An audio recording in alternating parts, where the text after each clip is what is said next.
복잡한 도시. 새로운 약속 장소를 찾아 나서는 길은 긴장을 동반합니다. 길 안내를 시작합니다. 하지만 21세기 스마트 시대.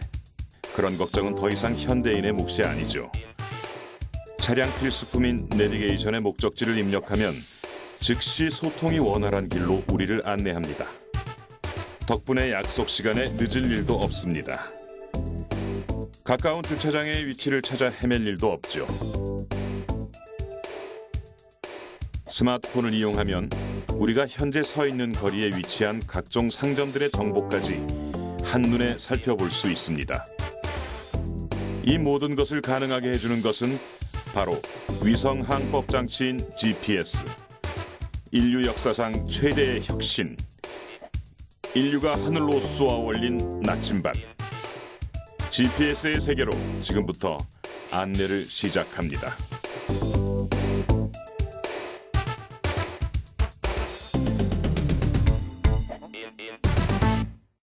GPS 하면 위치 추적하는 거. 자동차 내비게이션이 제일 먼저 생각나죠. 정말 편리하다 생각합니다. 편리하다고. 다 GPS가 뭔지 모르겠는데 잘. 핸드폰이나 내비게이션 같은 그런 거요. 아우 너무너무 편해요. 그 어디 다니고 할 때 너무 편한데.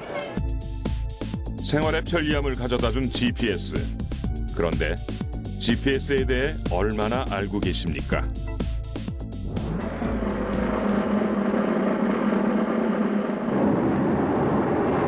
지난 9월 1일 새벽 미국의 뉴욕을 출발해서 서울로 오고 있던 대한항공 모잉 747 여객기가 살린 부근 상공에서 소련 전투기의 미사일 공격을 받아 승객과 승무원 269명 전원이 사망하는 참사가 일어났습니다.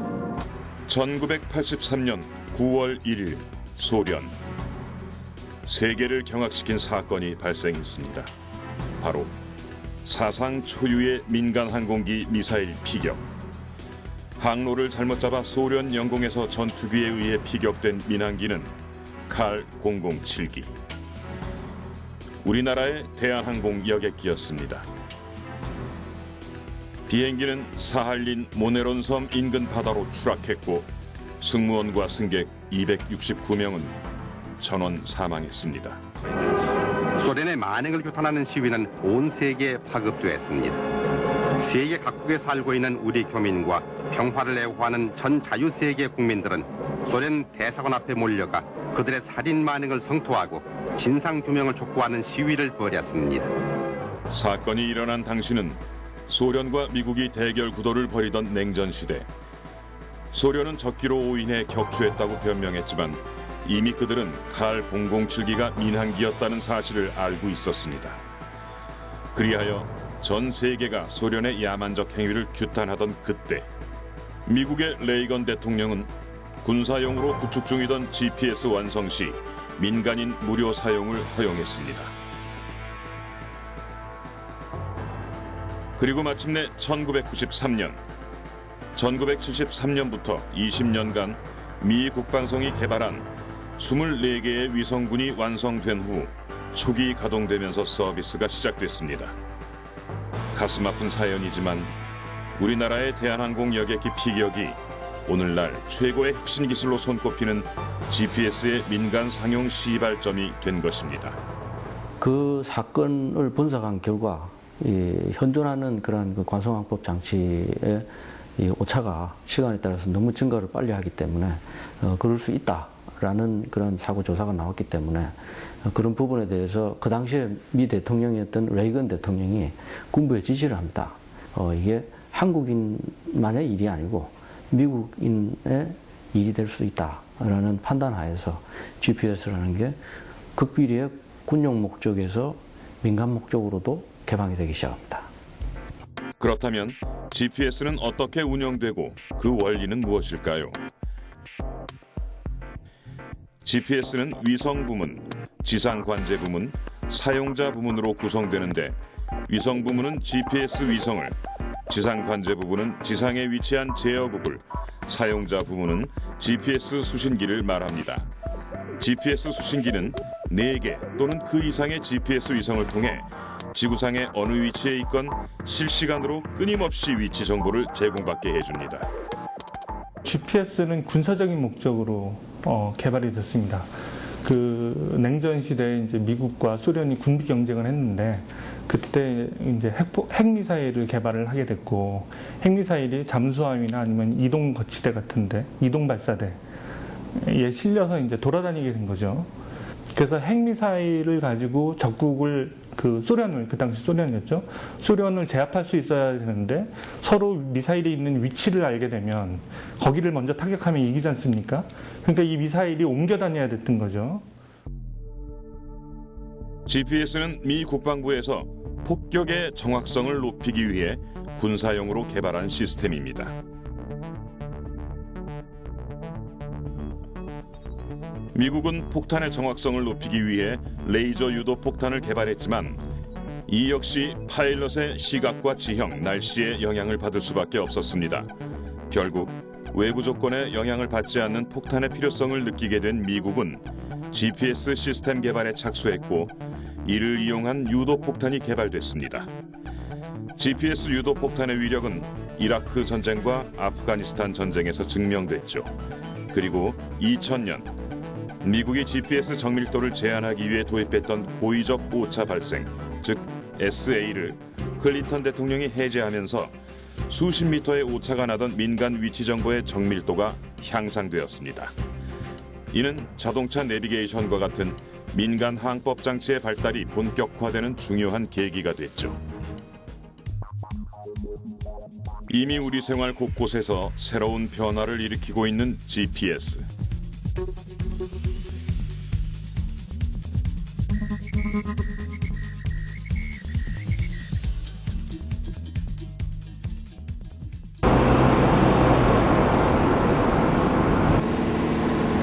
약 300m 전방에서 서방대교 방면으로 일산 방면 좌회전입니다. 복잡한 교통 상황 또는 길 안내가 필요한 상황에서 GPS는 사용자가 원하는 목적지까지 가장 빠르고 정확하게 안내해 줍니다. GPS 하면 가장 먼저 떠오르는 것은 차량 필수품 내비게이션이죠. 그런데 내비게이션을 이용할 때 불편한 사항은 없을까요? 주소지 안 나올 때 있는데 그때는 너무 짜증나고 어떤 데는 진짜 갈 때 산길로 막 올라간 적도 있어요. 정확한 위치에 도달하는 걸 원하는데 저희 같은 경우에는 이제 그 반경 안에만 도착하면 도착했다고 하니까 정확한 세밀하게까지는 안 나오는 것 같아요. 그래서 내비게이션 전문 기업을 찾아가 보았습니다. 위성을 이용한 GPS 위치 시스템은 건물이 많으면 오차가 발생하는 약점을 갖고 있습니다. 일반적으로도 GPS 오차는 30m로 알려져 있는데요. 때문에 내비게이션 업체에서는 차량의 위치를 보다 정확히 안내하기 위해 오차를 줄이는 방법을 꾸준히 연구 중입니다. 실제 우리가 원래 알고 있는 위치의 정보를 끌어와 오차를 줄이는 방법을 사용 중인데 이는 건물이 많은 곳에서도 정확한 위치를 찾을 수 있게 하는 성과를 낳았습니다. 지도에도 여러 가지가 있는데요. 실제적으로 현장에서 측량을 해오는 부분이 있어요. 이제 그런 자료들을 가지고 오기도 하고요. 그 다음에 GPS 통해서 떨어지는 위치 정보를 쓰기도 하고요. 그 다음에 위성 영상에서 떨어지는 제 지도를 쓰기도 하고요. 이제 그런 자료들을 가지고 와서 저희가 컴퓨터에서 이 자료들이 정확한 위치를 가지고 있는지, 그리고 정확한 위치가 없다면 기존의 참조 자료가 되는 정확한 위치에 맞춰주는 작업이라든가 그런 작업들을 하고 있는 거죠. 내비게이션 업체들은 전자지도의 품질 확보에 주력하고 있습니다. 내비게이션의 정확성이 전자지도에 따라 판가름나기 때문인데요.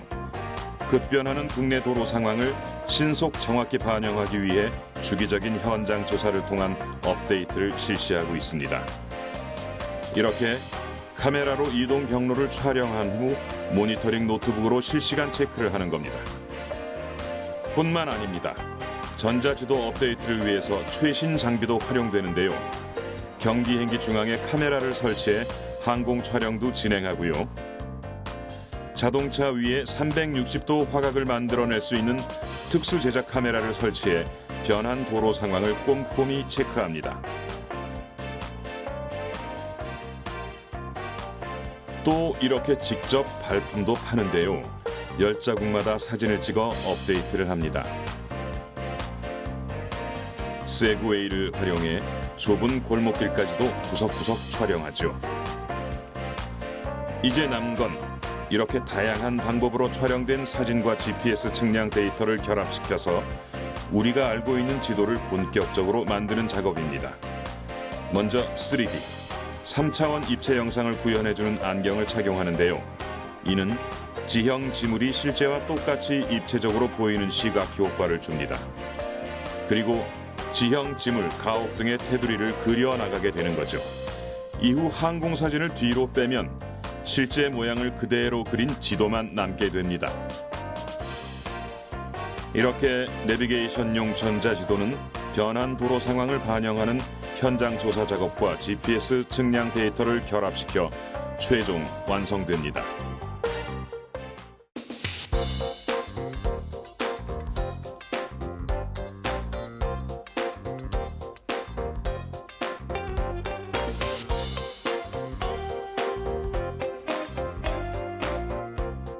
이 모든 과정을 거쳐 완성된 전자지도가 탑재되는 내비게이션 단말기. 시중에 배포되기 전 실사 환경에 맞춰 시뮬레이션 작업이 진행됩니다. 각 코스별로 단말기의 성능은 완벽한지, 안전성에 문제는 없는지를 꼼꼼히 확인하는 검증 과정이죠. 조행길에 따르는 부담감을 떨쳐주는 스마트 시대의 친절한 안내자, 내비게이션. GPS를 활용한 차량 항법 시스템의 미래는 어떤 모습일까요? 네, 앞으로는 이제 국가에서 좀 더 정확한 GPS 위치 정보를 찾기 위한 시스템을 계속 개발을 하고 있습니다. 그래서 이제 그 정확도를 1m 이내까지 확보하겠다라고 지금 계획을 세우시고 있고요. 근데 어떻게 보면 전 세계적으로 그리고 국가적으로 진행을 해야 되는 부분이에요. 그래서 그런 것들을 이제 하려면 상시적인 위치를 알 수 있는 기준국이 많아야 되겠죠. 그런 것도 진행을 하고 있고, 그 다음에 그 위성들도 좀 더 많아져가지고 정보들을 더 많이 받으면 더 좋은 정확도를 확보할 수 있겠죠. 그런 식으로 계속 발전을 하고 있고요. 향후 몇 년에는 1m 이내 정확도를 확보할 수 있지 않을까 생각을 하고 있습니다. GPS의 오차 범위를 1m 이내로 줄이는 혁신은 이미 시작됐습니다. 예를 들어 차량이 한강대교 갓길에 주차되어 있을 경우 일반 GPS에선 도로 위로 인식하지만 고정밀 GPS, 즉 DGPS는 갓길 위란 사실을 정확하게 파악합니다. GPS는 위치 오차가 최대 30m까지 발생하지만 DGPS의 오차는 1m 이내에 불과합니다. DGPS는 정확한 위치를 알고 있는 기준국을 통해 GPS의 위치 오차를 바로잡아 사용자들에게 전송하는 방식입니다. 해양수산부가 DMB 방송으로 전송할 수 있는 YTN과 업무 협약을 체결했기 때문입니다. 터널하고 그 길이 갈라지는 데 가면은 GPS가 제 기능을 못 합니다. 근데 이제 이게 만약에 서비스가 되면 차선까지 정해집니다. 1차선, 2차선, 3차선까지 정해주고 또 1차선이 막히면 3차선으로 가라 이렇게까지 됩니다. 시작은 해양이었습니다. 해양에서도 GPS를 기반으로 한 많은 활동이 요구되고 있는데요. 수백만 원을 호가하는 고가의 장비들은 사용자의 부담이 크기 때문에 스마트폰을 기반으로 개발하게 된 겁니다. 경로 저장 기능과 남은 거리를 비롯해 최고 속도와 최저 속도, 그리고 해양 기반의 다양한 구조물들을 볼 수 있도록 한 스마트폰 어플리케이션이 그 시작이었는데요. 특히 경로 저장 기능은 기존의 어민들이나 해양 레저 인구가 자주 가는 지역 등의 경로를 저장해놓고 그 경로를 따라갈 수 있도록 구현한 기능입니다. 밤이나 안개가 많이 껴서 시야가 확보되지 않는 날씨에 주로 사용하면 유용한 기능이죠. 또 조류에 의한 사고를 당할 경우를 대비해 100m 이격시마다 다시 좌표를 제공해주는 서비스도 제공됩니다. 저희 쪽에서 개발하게 된 계기가 레저 활동을 하시는 분들이 단발성 GPS 장비를 구매하기 위해서는 많은 금액이 소요됩니다. 그래서 스마트폰에서 이런 것들을 이렇게 쉽게 사용할 수 있게 해도 기반으로 된 스마트폰 애플리케이션을 만들자 해서 시작하게 된 거고요. YTN에서 제공하는 DMB 데이터를 스마트폰에서 네트워크로 받아서 그거를 다시 파싱을 해서요. 엔트리비라는 포맷으로 다시 만들어서 그거를 GPS 쪽으로 넘겨주는 그런 개발을 진행 중입니다. 이렇게 해양에서도 정확한 위치를 알려주는 DGPS. 좌측의 붉은 화살표가 배의 이동 경로를 세밀하게 보여주고 있습니다. 스마트폰이나 일반 모바일 기기에 DMB가 적용되어 있습니다. 이 적용된 기기를 갖고 DGPS를 수신하는 기능만 개발이 되고 추가적으로 이 고정밀 위치 정보를 활용한 사용자 애플리케이션이 개발되는 시점인 2014년 3분기 정도에 서비스 예상하고 있습니다.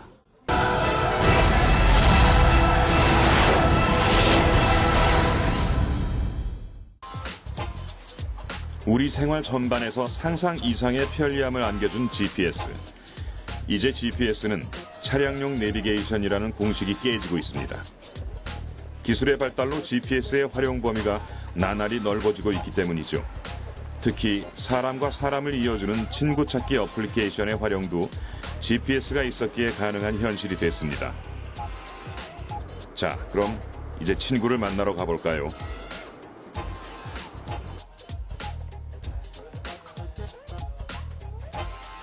기다리는 친구 역시 내 친구가 어디까지 왔는지 현재의 위치를 이렇게 실시간으로 확인할 수 있습니다.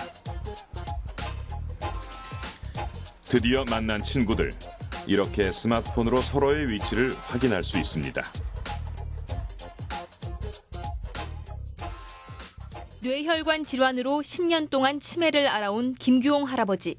말도 없이 사라진 뒤 연락이 닿지 않아 가족들은 발만 동동 구르는 경우가 많았습니다.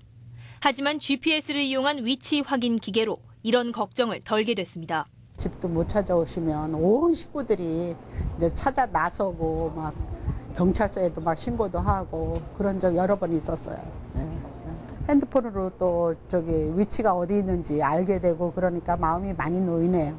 정해진 시간마다 문자로 위치를 알려주는 데다 언제든지 실시간으로 위치를 확인할 수 있습니다. 위치 확인이 가능한 GPS 단말기는 치매 환자 가족들에게 특히 유용하게 쓰입니다. 사용자가 위치 정보 서비스 회사를 통하지 않고 직접 단말기를 운영할 수 있도록 모든 위치 정보 서비스의 기능을 단말기에 내장시킨 세계 유일의 능동형 위치 제공 단말기이기 때문입니다. 국민건강보험공단에서 실제로 이 GPS를 이용한 위치 추적기를 배회감직이라는 명칭의 이름으로 그 복지연구화해서 그 사용상의 그 예산 지원을 하고 있습니다. 그 복지연구로서 채택이 돼서 2013년 7월 1일부터 적용되고 있는데, 다만 이제 이런 용도를 저희가 널리 일반적으로 광고하지 않기 때문에 이런 지원 제도가 있다, 또 이런 제품의 용도로서 사용될 수 있는 부모님들을 케어할 수 있는 용도로 사용할 수 있는 제품의 정보를 잘 모르시는 경우가 많은 것이 좀 안타까운 점이 있습니다. 네. 특히 하루 평균 19명이 치매로 실종되는데 이를 방지하고 해결하기 위해 보건복지부가 보급 중인 이 단말기는 의미 있는 GPS 활용에 좋은 예가 아닐까요? 실제 치매 환자용 GPS 기기로 실종된 치매 환자를 찾은 가족들이 많다고 하는데요. 기존에도 휴대전화 이동통신사를 통해 이용은 가능했지만 휴대전화 시스템은 기지국을 이용해 위치를 찾기 때문에 오차 범위가 넓고 위치 검색 시간도 오래 걸렸습니다. 치매 노인이 휴대전화를 갖고 있지 않으면 실종 예방에도 별 도움이 되지 않았죠. 반면 GPS 기기는 위치도 30초에서 1분 정도면 파악할 수 있고 단말기 크기도 작고 가벼워 목걸이처럼 목에 걸고 다닐 수 있습니다. 또 한두 시간마다 위치 정보를 받을 수도 있고 미리 설정해둔 지역을 벗어나면 보호자의 휴대전화로 즉각 위치 정보가 전송됩니다.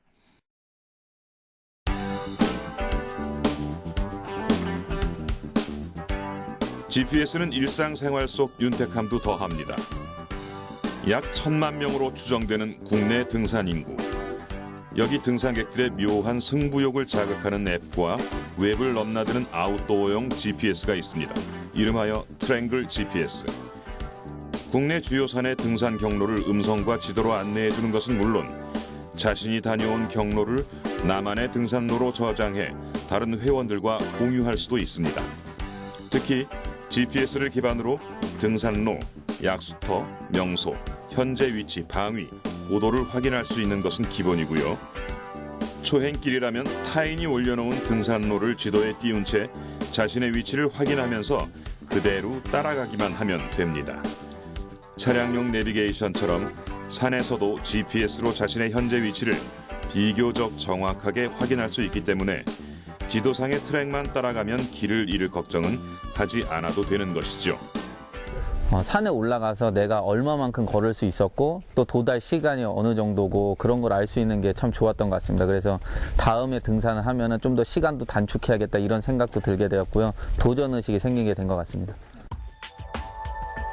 지난해 방송통신위원회가 주관한 대한민국 모바일 앱 어워드에서 으뜸 앱을 수상한 등산용 내비게이션 트랭글 GPS. 총 이용자 수는 무려 25만 3천여 명. 이용자들은 활동에 따라 배지와 마일리지가 부여되고 이를 통해 계급을 높여 나갈 수 있기 때문에 회원들끼리 경쟁을 하며 마치 게임처럼 등산을 즐길 수 있는 시스템입니다. 저마다 직접 개발한 산행 경로를 사진까지 첨부해가며 열성적으로 공유하는 이유 역시 마일리지 적립을 위해서죠. 건강을 위해 운동을 하는 사람들. 트랭글 GPS의 탄생에는 운동하는 과정 역시 즐거워야 한다는 생각이 전제됐습니다.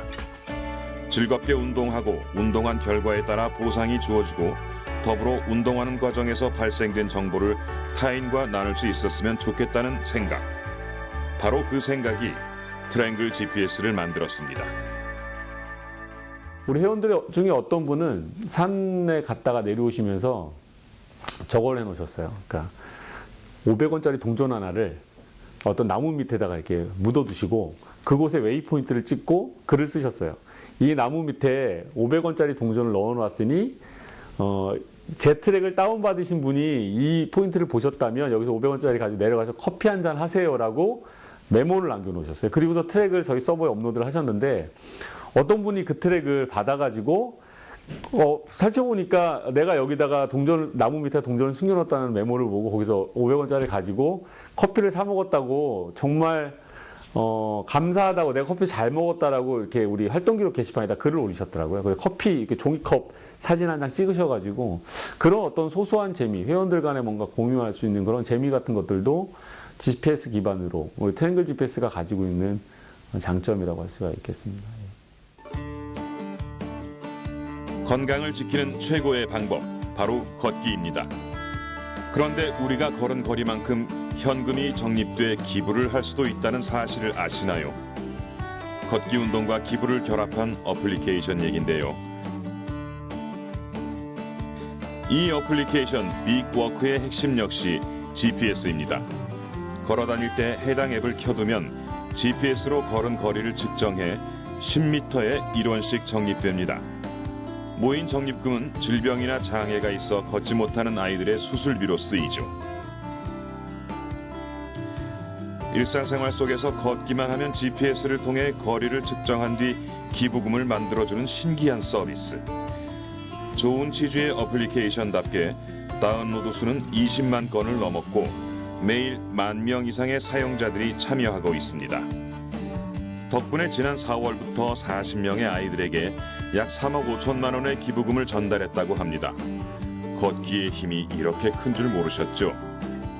사용자분들은 절대로 어떠한 저희 빅워크 앱 서비스를 통해서 과금되는 부분은 없습니다. 단지 이제 뭐 카톡을 사용하거나 이제 뭐 어떤 메시징을 사용할 때 그 앱 그 서비스 자체는 무료지만 그 데이터 통신료가 나가기 마련이잖아요. 이제 그런 거와 똑같이 앱 자체는 저희가 무료 서비스입니다. 무료로 그냥 다운받을 수 있고요. 무료로 사용하실 수 있는데 이제 거기에서 들어가는 데이터 같은 경우는 아주 소량 발생하게 됩니다. 이제 그런 것 같은 경우는 뭐 처음에 이제 로그인하거나 혹은 이제 운동을 다 끝나고 서버에 이제 데이터를 전송할 때 그때 아주 소량 발생하게 되고요. GPS 자체는 그렇게 데이터를 많이 잡아먹지는 않습니다.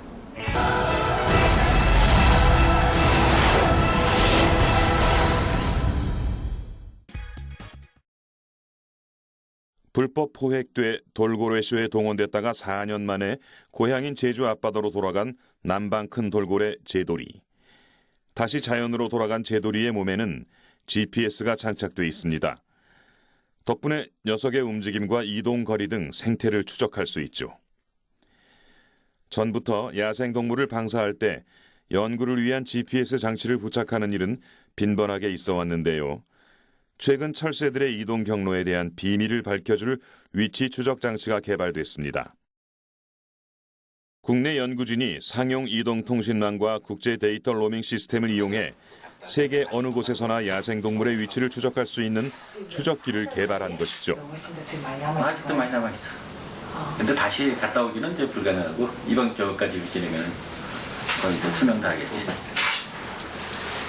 2년간 갔다 오는 그 시기가 거의 비슷하지 않나요? 근데 솔라가 이제 좀 단점도 있어. 단점도 있고 새들이 이게 그늘 속에 다니면은 전혀 솔라 충전이 안 되니까. 네. 남한 이쪽으로 하고 남한 이쪽으로. 우선은 이제 특히 이제 멸종위종들을 이제 보호하기 위해서는 멸종위종들 특히 이제 새들 같은 경우는 한 나라에서만 살고 있는 게 아니거든요. 뭐 국제적으로 어느 지역이 중요하다. 그럼 이제 국제 협력을 통해서 그런 보호 활동을 하고 그런 멸종위종들이 살아갈 수 있는 그 네트워크를 만들기 때문에 이런 연구는 뭐 아주 중요하게 활용이 되죠.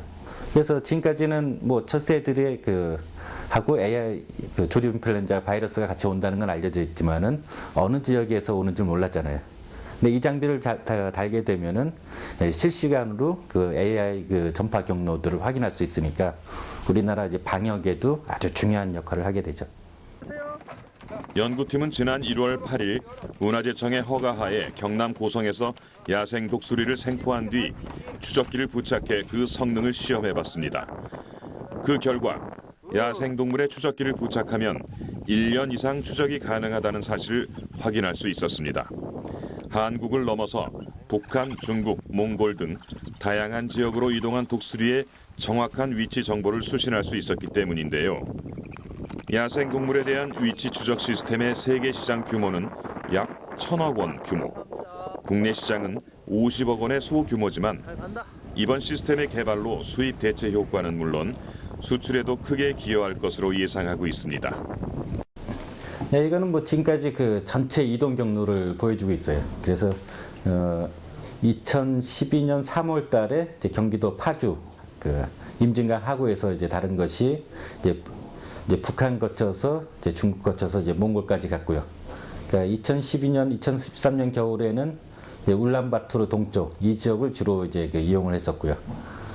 그러다가 이제 다시 남쪽으로 한국에 왔다가 또 지난 여름에 다시 이제 몽골로 갔는데 2013년 여름에는 이제 좀 더 울란바토르에서 더 멀리 가서 이제 몽골의 서부 지역 이쪽까지 가서 이제 여름을 지낸 것을 이제 확인할 수가 있어요. 그래서 여기서 보시면 좀 특이한 거는 뭐 한국에서는 이제 요 파주 지역에서 계속 먹이를 주니까 휴전선 일대에서 계속 머물다가 특히 이제 북한하고 이제 중국을 통과할 때는 이제 뭐 중간중간에 이제 쉬는 잠깐 쉬고 바로 이제 통과하는 걸 볼 수가 있어요. 근데 이런 거는 아무래도 이제 남한 지역에서 이제 먹이가 풍부하고 또 우리가 인위적으로 먹이를 주니까 머물다가 이제 북한 지역에서는 독수리가 먹을 만한 동물의 사체를 거의 발견할 수 없다는 거죠. 그러니까 뭐 이런 지역 오래 머물 필요 없이 이제 바로 이제 통과하는 그런 모습들을 보여주고 있어요. 한국환경생태연구소와 국립중앙과학관 그리고 SK텔레콤의 협력을 기반으로 개발된 야생동물 위치 추적기 WT200. 50g 정도의 무게로 1kg 이상의 야생동물에겐 모두 부착이 가능한 이 추적기 역시 GPS 장비 장착으로 위치 정보의 정확도를 높일 수 있었습니다. 자연의 신비를 밝히는데도 GPS의 역할은 컸죠.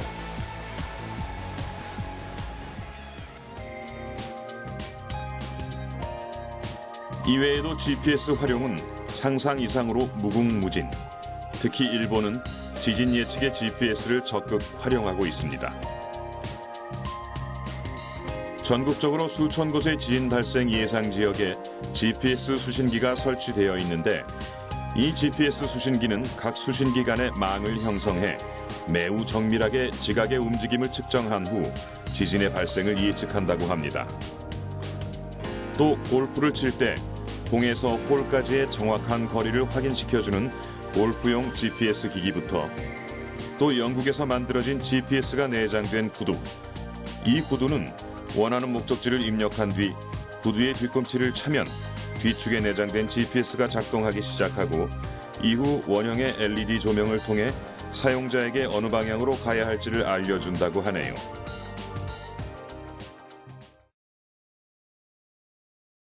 혁신을 이뤄냈지만 오차 범위가 제법 있고 실내에 들어서면 작동이 되지 않는다는 한계를 갖고 있는 GPS. 이런 GPS 한계를 극복할 실내 GPS 시스템이 개발됐습니다. 주인공은 카이스트 전산학과 한동수 교수팀. GPS 신호 정보 없이 와이파이 신호만으로 실내 위치 정보를 분석하는 기술을 개발해낸 건데요. 이를 통해 5cm 이내의 고정밀도를 확보한 것은 물론 대부분의 건물에 설치된 기존 와이파이망을 사용할 수 있어 비용과 시간도 대폭 줄일 수 있다는 것이 큰 장점으로 꼽히고 있습니다. 네, 이제 저희 연구실에서 개발한 실내 내비게이션을 시작해보도록 하겠습니다. 지금 저희 연구실 앞에서 출발을 해서 엘리베이터 앞쪽을 지나서 이제 반대편까지 가는 것을 보게 될 텐데요. 지금 저희가 구축한 새로운 기술, 워킹 서베이라는 기술로 구축한 라디오 맵을 바탕으로 저희가 실내 위치치기를 하게 됩니다. 그래서 실내 내에서도 약 3m에서 5m 정도의 오차 범위 내에서 위치를 추기를 해주고 있고요. 지금 화면에서 보시는 것은 저희가 구축한 라디오 맵을 바탕으로 추기를 하고 있는 것인데 다른 추가적인 기술을 아직 접목시키지 않고 가장 기본적인 방법으로만 추기를 하고 보여주고 있는 것임에도 불구하고 상당히 걸어가고 있는 방향과 위치를 정확하게 추기를 할 수 있어서 사용자들이 사용함에 있어서도 부족함이 없도록 제공하는 그런 서비스가 될 것 같습니다. 지금 저희가 이제 직선으로 쭉 진행을 하고 있다가 엘리베이터 앞쪽에 확인하실 수 있을 것입니다. 보다 보면 이제 약간씩 튀는 것은 오차 범위 내에서 이제 튀는 것이고요. 이것을 저희가 추가적인 기술로 보정을 하게 되면은 이 문제들도 더욱더 개선이 돼서 정확한 추기와 위치 인식을 가능케 할 것으로 기대됩니다. 실내 위치 기반 서비스에 대해 대규모 투자와 연구를 진행하고 있는 외국 대기업들. 반면 국내는 투자는 물론 그 필요성에 대해서도 체감하지 못하는 게 현실입니다. 하지만 이런 열악한 환경 속에서도 카이스트 전산학과 연구팀을 비롯한 국내의 젊은 연구진들은 오늘도 선진국의 기술을 뛰어넘을 수 있는 위치 기반 서비스를 위해 노력하고 있습니다. 이미 카이스트 전산학과 한동수 교수 연구팀은 실내 GPS 시스템으로 세계를 놀라게 했습니다. 마이코엑스라고 그 G20대 이미 제공이 됐고요. 저희 카이스트에서 독자 개발해가지고 이미 서비스가 된 상태입니다. 그리고 지금 스마트 서브웨이라는 어떤 그 어플이 하나가 있는데 지금 거기도 저희 기술이 접목이 되어 있는 상태고요. 거기는 지금 그 지하철역에 그 가까이 가면 그 지하철 그 갔다는 그런 알림 서비스 지금 제공이 되고 있거든요. 그래서 그것도 저희 기술 중에 하나입니다. 그래서 지금 추세가 와이파이 신호 하나만 이용하기보다는 이제 스마트폰에 탑재되어 있는 여러 센서들을 이용해가지고 이렇게 융합을 해서 어떤 그 내비게이션 서비스가 좀 그 제공이 되고 있거든요. 그래서 향후에는 그런 스마트폰에 내재되어 있는 센서들을 잘 어떻게 활용을 해서 기존에 있는 와이파이 시스템과 어떻게 융합을 해서 좀 더 정확한 오차 없는 그런 내비게이션 서비스를 제공할 것인가 좀 관건이라고 할 수 있겠습니다. 그래서 제작진이 직접 이용해봤습니다. 내려야 할 지하철역을 지나친 경험은 누구에게나 있기 마련인데요. 카이스트 전산학과 한동수 교수 연구팀은 지난 2011년 실내 위치 인식 연구센터의 특허 기술을 이용한 지하철 내림이 앱을 개발했습니다. 이동 경로와 이동 시간 등 정보만을 제공하는 기존의 지하철 어플과 달리 이 어플에는 현재의 위치와 장소, 이동 경로까지 실시간으로 표시됩니다. 하차할 역을 설정해두면 내려야 할 정거장 전에 도착이 가까워졌음을 실시간으로 알려주는 정말 똑똑한 어플이죠. 게다가 지하철역의 무선랜 환경 변화에도 적응하는 기법이 적용돼 안정적인 서비스까지 제공합니다. GPS가 먹통이 되는 지하철에서 실질적 지하철 내비게이션 시대를 연 겁니다. 또 앞서 지난 2010년에는 세계 최초로 와이파이를 이용한 실내 경로 안내 서비스 어플리케이션인 마이코엑스를 개발했습니다. 넓고 복잡한 코엑스몰을 이용할 때 꼭 필요한 어플인데요. G20 정상회의 당시 방문객들과 코엑스몰 이용객들에게 유용하게 쓰였다고 합니다. 그런데 이렇게 생활의 편리함을 가져다준 스마트 시대의 나침반 GPS. 문제점은 없는 걸까요? 문제점 글쎄 그렇게 뭐 심각하게 생각해 본 적이 없습니다. 문제점은 이제 원하지 않지만 자기 위치가 노출되니까 사생활이 침해된다는 그런 관점에서 생각했을 때는 개인한테는 큰 피해가 될 수 있다고도 생각합니다. 가장 문제시되는 건 바로 사생활 침해입니다. GPS 칩이 내장된 스마트폰의 경우 SNS에 올린 사진의 위치 정보가 내포될 수도 있습니다. 자칫하면 전 세계 수십억 인구가 우리의 거주지를 알게 되는 것도 가능하다는 얘기죠. 특히 지난 2011년 미국 애플사가 그동안 아이폰 사용자들을 대상으로 위치 정보를 무단 수집해왔다는 사실이 확인되면서 세상을 깜짝 놀라게 했습니다. 또 GPS를 이용해 팔았던 중고 차량을 다시 훔치는 사건도 잇따르고 있는데요. 차량 안에 GPS 어플리케이션을 설치한 스마트폰을 미리 숨겨두고 중고 차량을 판매해 이 같은 범행을 저지른 겁니다. 생활의 편리함을 제공하는 GPS가 사용자의 의지에 따라 범행의 도구로도 쓰일 수 있는 게 현실이죠. 사생활 침해에 대한 것들은 이제는 국민 여러분들께서도 많이 아실 것 같고요. 그런데 편리함과 침해하고는 상당히 이 관계가 굉장히 깊습니다. 그래서 편리하게 사용하는 데는 반드시 또 개인생활 침해 요건들이 침입이 될 수 있다라는 걸 아시고 사용하는 것들이 가는 방법이 가장 적당하다고 생각이 됩니다. 어둠 속에서도 명확한 방향을 알려주었던 인류 최대의 발명품 나침반. 그러나 여기서 멈추지 않았습니다. 항공우주기술의 발전으로 인류는 하늘에 우리만의 별을 띄우고 전자정보통신 기술을 활용한 전자나침반 GPS를 개발해냈습니다. 생활을 바꾸고 우리의 도달 범위를 확장시킨 GPS는 세계 패권 경쟁의 핵심으로 떠오른 최고의 무기이자 상상할 수 없을 만큼 많은 일자리를 창출해낸 전자통신 기술의 총아입니다. 신인류의 나침반 GPS. 다가올 미래, 우리의 생활은 GPS로 인해 또 어떤 변화를 맞게 될까요?